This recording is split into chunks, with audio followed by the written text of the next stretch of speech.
Hi everyone, welcome back to my channel.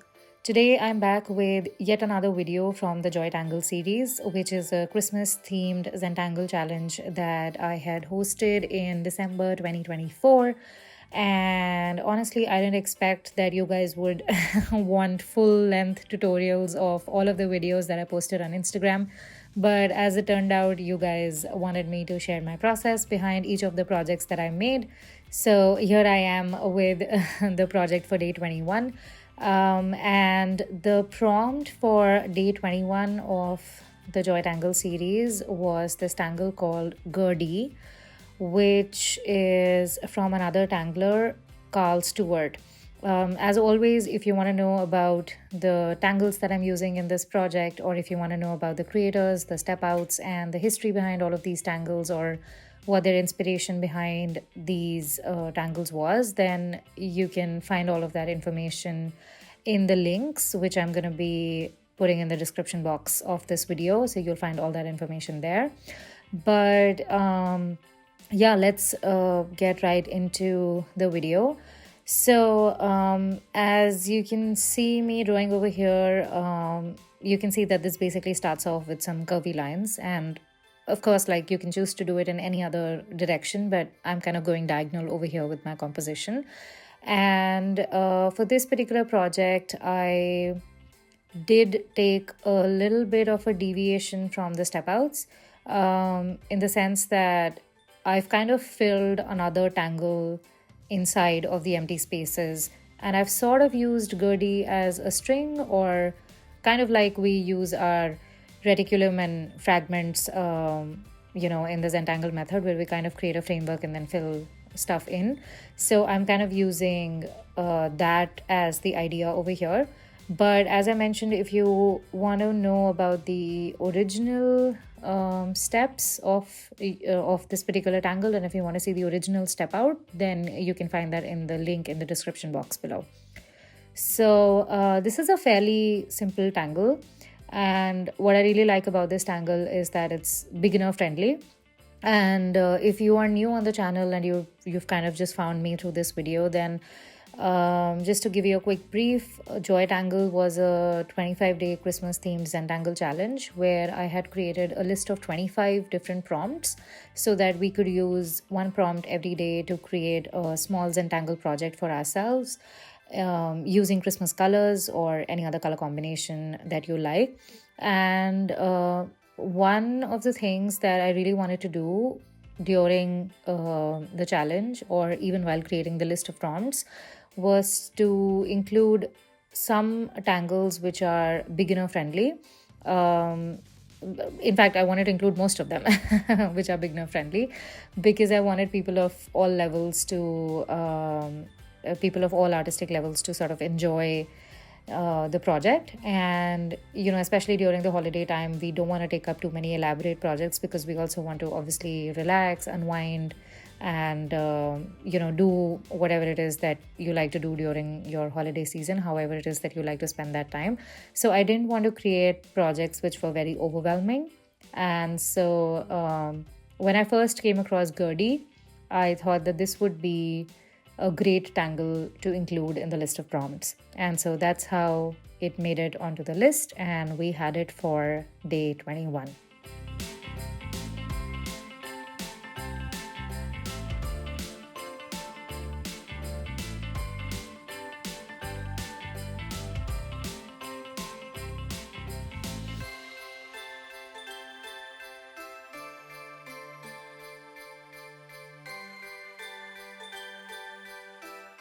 Now, I realized that when we are not drawing this tangle in black and white, in the classic Zentangle scheme, then it tends to become a little confusing for a first timer, in the sense that you can't really make out what the purpose behind those elongated curves or tubes is.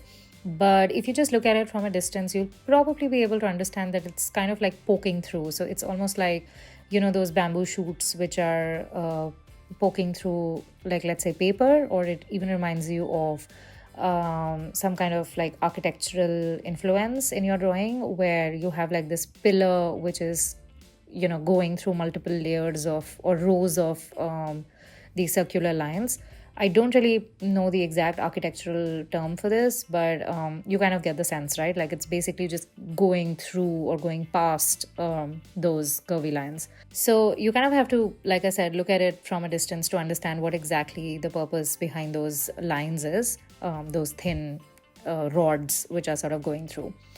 And so once I had those in place, then I went back in with my other pens, which are my red, green, and gold pens. And I started to add another tangle, which is Scena.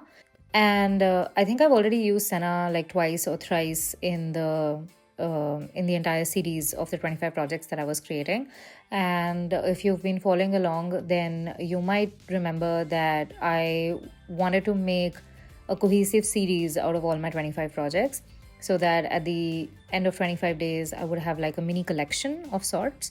And so I wanted to keep some tangles as like your blender tangles, or sort of like your familiar tangles or patterns, which are kind of sprinkled in all the pieces in the entire collection, so that they could become like this unifying factor and it could sort of pull together the whole series. So Scena was one of the tangles which I think I used in a bunch of different projects. I'm going to link them in the description box below. And of course, there's also the playlist of the 25 projects that I have created, which is also available on the channel for you to watch anytime. So that was my motivation behind using this tangle called Scena.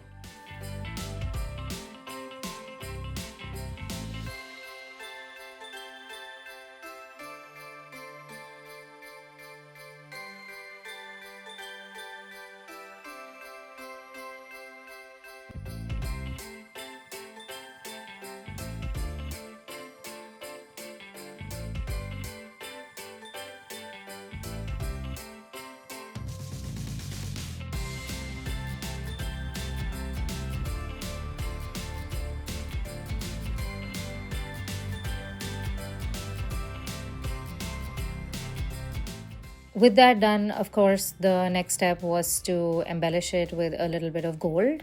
And again, you'll notice that the manner in which I'm embellishing it, or the way in which I'm basically making these elongated teardrop shapes, is very, very similar to some of the other pieces that I have done in the previous days of the challenge. So again, I'm trying to maintain a similar visual language and similar strokes and similar motifs and similar styles, so that this entire project can look cohesive. And so that was my intention behind going with these elongated shapes over here.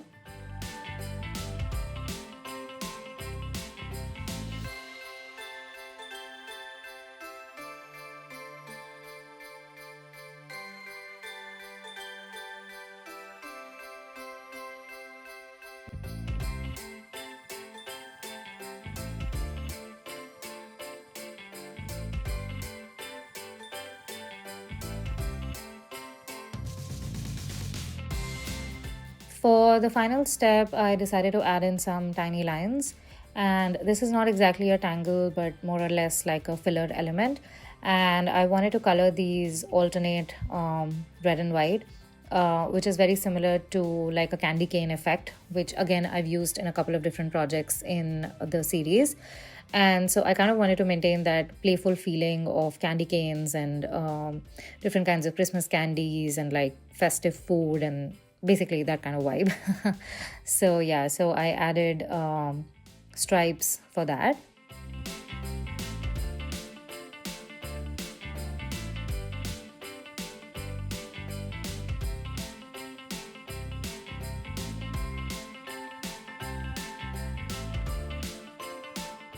And then, of course, I wanted to embellish the dark green elements. So I went back in with my white jelly roll pen and started to add in some tiny dots.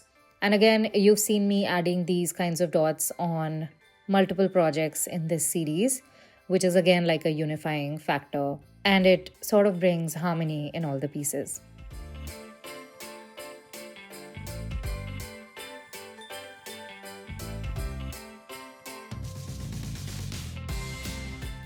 Next, I went in and added a few more tiny gold details because I wanted to reduce the harshness of the paper white. It seemed really stark, against all the color that was going on. So I wanted to reduce the amount of paper white that was visible in the composition. And so just wanted to add some subtle details here and there. And, for something like this, I usually don't go for coloring the space completely because then it just becomes too saturated and too heavy, and there's no breathing or there's no negative space, or there's basically no,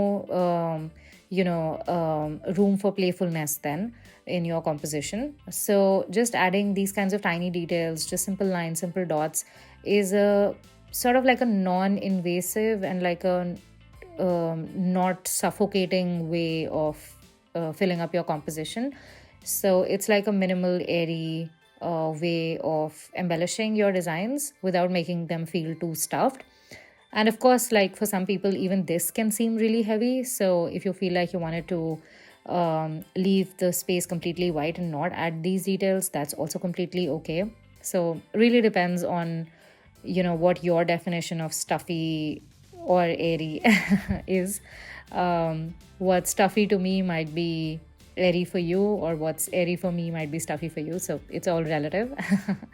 So yeah, feel free to add or reduce the number of steps based on your personal aesthetic. And then for the final step, I just went in and outlined those white orbs, just to add a little bit of gold again in the composition. And once that was done, then it was time to remove the washi tape, and you can see the final look over here. So this was a really fun project to do on day 21. I had, I think, done a few airy, simple designs in the last few days of the project. Like I think from day 15 till day 20, we had like a few lighter projects. So it was good fun to come back to sort of like color heavy side of things on day 21. So definitely a fun project, very easy to do, and definitely something that you can try to do in one sitting. So I hope you had fun, and as always, if you want to check the entire series, then the playlist is going to be linked in the description box below. Here are some examples of the projects that have been done in the previous 20 days. And if you like the content on my channel, then don't forget to subscribe, and I will be back with another video very, very soon.